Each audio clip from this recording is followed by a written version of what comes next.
Hi, Dr. Q here from Star Nursery. It's the end of January, and that means you don't have much time to get your roses, fruit trees, and shade trees pruned properly.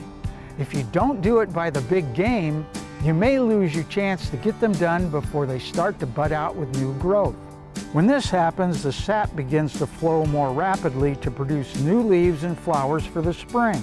This could cause more bleeding of sap from the pruning cuts on larger stems and branches.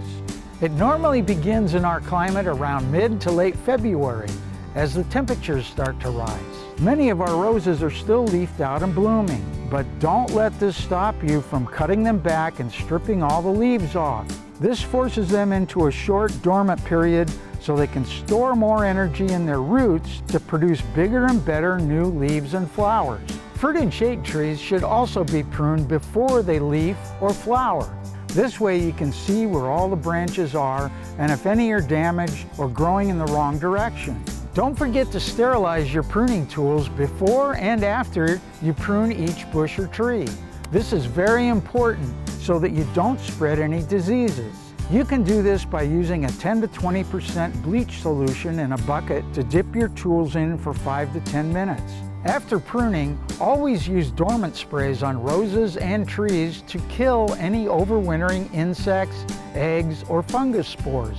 Use a copper fungicide like Liquid Cop to kill fungus, and use a horticulture oil to kill insects and eggs. Remember to fertilize your roses and trees right after you prune them. This will replenish the nutrients they have used out of the soil and give them a fresh start. Be sure to use the right fertilizer for your plants. For shade trees, use our Dr. Q's tree, shrub, and vine food. For fruit trees, use our Dr. Q's fruit and nut tree food. And for roses, the best thing to do for them at the beginning of the year is to use the Rose Potion.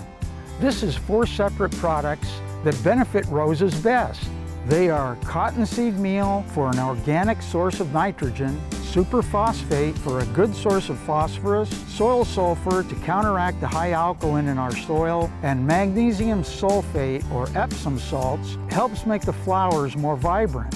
Add a good fresh layer of organic mulch like Dr. Q's pay dirt around the base of all your plants.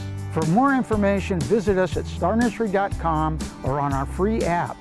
And don't forget, we make house calls. Stop by your nearest Star Nursery location or call 702-771-7827 to make an appointment. I'm Dr. Q, and I'll see you next week.